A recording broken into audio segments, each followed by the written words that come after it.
of a CEO of Honda Center. I had a quote here. He said he was confirming that a presentation was made to the NHL, which was believed to take place last fall. And he said, we're definitely in the queue, referring to what you said, for an All-Star game in the coming years. And it's definitely part of their discussions and conversations on a regular basis. So I think that bodes well. And I think they're definitely going to get one in at least the next 4 to 5 years, the way he's describing discussions as going. And it makes sense. You look at the trend. You've got LA, Tampa Bay, San Jose now. They're kind of moving farther down here and looking at some of the other teams who don't traditionally get it, trying to boost up those markets a bit. For successful teams as well. And I think it's a matter of time. I would love to see the Ducks get an All-Star game. I think more people would be excited and probably willing to attend a draft rather than the All-Star game, just because I think the prices are probably a little bit better.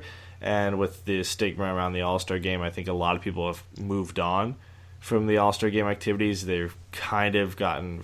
they moved away from the stuff that's repeatable, and we see every year in Tampa Bay, but it was still kind of the same old, and it wasn't as exciting. I feel like they got to get back to the players drafting players on, and the NBA is going in that direction, and the NHL did that one year, I think, where Kessel got picked last and he won the car. I mean, that just made it more exciting. It added this different aspect to it. And I think if the Ducks get it, they've got to change it up. It can't be similar to what they've been doing. The NHL's been doing over the last 4 or 5 seasons, where the viewership, I feel like, has just kind of moved away from it. No, I mean, the best All-Star game I've seen in years was the first year they did 3-on-3. It was in Nashville, and that's when John Scott got pushed in, thanks to to Greg Wyshynski there, promoting him there with ESPN, then with Yahoo, where they got him voted in. I think it was with Jeff Merrick, right? And they did their Merrick Wyshynski podcast and got everyone to vote for John Scott and pissed the NHL off. The NHL tried to bury it by getting him traded, and they were getting him to some team out in, I don't know, like Labrador over in somewhere. Yeah. It was was St. John's, Montreal's AHL affiliate. But it's like on the discussion of that, was it only exciting because of John Scott? I feel like it was. Like the rest of it was kind of, but it was just like, okay, John Scott's in it, and then the Pacific Division team won it with him on it, so it just made it that much better. But if he wasn't there, I feel like it would have been the same old All-Star game. You can't write that story. That story was so good. The NHL couldn't get out of its own way with trying to make it promotional and popular. They tried to bury it like they always do. They can't have anything that's not script written. God forbid a good story happens and you include the fans. So I agree with you. And they need more fan related stuff. I mean, it was cool they brought out the U.S. women's national team to do some of the skills. But I mean, why not let them just compete in it? It's not for anything. It's just for fun. Let the women's skills count. Put one of the girls out there with fastest skate, or do something to change it up and bring attention to the women's game. Why not? You're just, it's skills. It's supposed to be fun. The fans are supposed to love it and be there for it. They need to find a way to spice it up, and getting rid of the player draft is something the players I think did. Like they didn't want to be embarrassed, or the whole thing with them doing the breakaways and dressing up. They didn't like that either. And it's like, dude, it was one weekend, okay? Why can't you be more like the NBA? Just do something like a little self promotion. Quit being robots. But the NBA's All-Star game, in my opinion, I don't even watch a lot of basketball, but I'll watch the NBA All-Star game just because they do a lot of stuff that's just fun to watch. I mean, they have that celebrity game beforehand, which is always a fun thing to watch. They've got guys from everywhere. Kevin Hart's always in it. It's just a fun thing to watch, and they got different events with the whole thing, and everybody's just having fun. And then when you watch the trending All-Star games for the NHL over the years, it feels like the fun has kind of just been sucked out of it.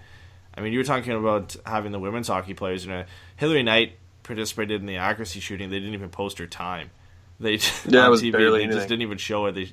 I missed it on TV originally because they didn't really air it. They were going into commercial and they just threw it on and didn't post her time. I mean, just things like that. I think she would have got second. I think that she would have got second place had they let that time stand. Yeah. They need to make it more fun. That's pretty much what everybody wants, is just to be fun, not to have... I mean, we all like seeing the skills competitions, but when it's just guys going in for a shootout or doing a competition, they just kind of seem like robots. It's not a lot of fun for us to watch, and it's not a lot... doesn't really entice people to go to the All-Star game. I think a lot of people go for the activities and stuff they hold beforehand and after, but I mean, the game itself has kind of gotten a little bit boring. Even the 3-on-3s revived it a bit, but the skills competition is just a nightmare. Yeah. So we'll see what that happens if that ever comes to Anaheim. We hope it does, or even the draft. I heard the draft's fun to go to, so I would go to either one of those. I was at the LA All-Star game, which was fun, but it would be much nicer if it was only 10 minutes from my house. So hopefully that comes to Anaheim sooner rather than later, which gets us to the next portion of our show. Eddie, do we have any other questions from Twitter or from Instagram? Actually, let me check Instagram. I didn't see any there. I know we have some on Twitter. Anything else in the chat? Yeah, we've got a bunch. So we've got like 6 or 7 on Twitter and probably like the same amount in the chat here, so we're going to go through them all down. Not all of them are Ducks related, but we'll just fire through them because, hey, why not? We got some time to fill. So jumping all the way back to earlier in the show, Gordon Bombay again asking Washington or St. Louis, whose team is more Russian? I think you'd have to go with Vladimir Putin's buddy Ovechkin, and just by default, Ovechkin and the Capitals. I feel like that. I mean, what is it? It's Orlov, Ovechkin, Kuznetsov. I keep remembering, like in the back of my head, I keep remembering when Varlamov and Alexander Semin were in Washington too. I feel like they've always just been this Russian team. And then other than Barbashev and Tarasenko in St. Louis, I feel like I'll go to answer Gordon's question. We'll go with Washington is definitely more Russian, and maybe they can. I would definitely go with that too, and add that to the discussion. But let's see here. So. Manuel asking a question after that. I'll read the whole thing because it's pretty long. So he said, I find it frustrating that you get the feeling that the Ducks have the mindset that we're going to play our game attitude. And it's like Randy Carlyle makes no in-game adjustments to styles that are getting the best of us other than personal line changes. Same feeling during the Preds. In my opinion, the teams that, like we had said before, the teams have the book on us. And we had talked about that a bit. He said, if we were a dump and chase, ground and pound team, I sure don't even see that either. Was Wagner the team juice? Thoughts? I know it's a lot to kind of digest there, but what are your thoughts on that? Let's go with the beginning part of it. Let's go with play our game, don't make end-game adjustments. Yeah. I mean, we didn't really see any line changes. Like, they didn't swap, they didn't put Perry under the line. They didn't move Raquel to the line. That RPG line's buzzing, so it's hard to make a case to do that because it's basically been the lifeline for the Ducks offense, so it's hard to pull a top guy off that and screw with it. The secondary scoring, maybe they could have mixed up the line there a little bit just to see if something happens. But this is what Bruce Boudreau was accused of, that he wasn't an in-game coaching change guy that made adjustments on the fly, that he wasn't really good at it. I'm curious to see if that's the case with Randy here. I mean, I think the system... It might be an issue here with how they play along the boards all the time. The Ducks like to exit zones along the boards and enter the zone along the boards, which leads to a lot of turnovers unless you have mobile guys out there like Cam Fowler, Brandon Montour, who can walk up the middle. A lot of times the game is along the boards for them, and I think that can become problematic against speed teams, and I think that's what we saw tonight. And that's why Getzlaf, Perry, and Raquel had so many chances because they were the playmaking guys.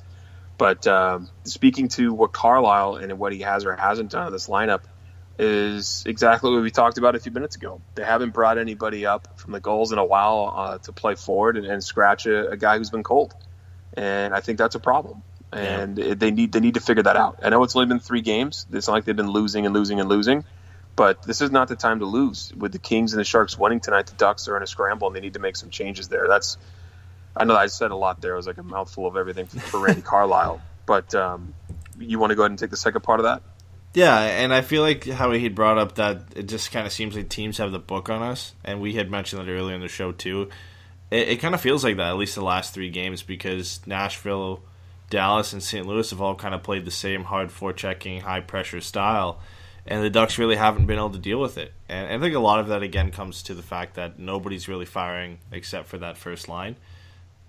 But it's hard to get anything going when you just succumb to that pressure and you have no real way to work around it or adjust your lineup in game to really focus on what the other team's doing. And we don't see that often from the Ducks, where they're able to change things up in the middle of the game and put somebody out there who can be a difference maker on a different line.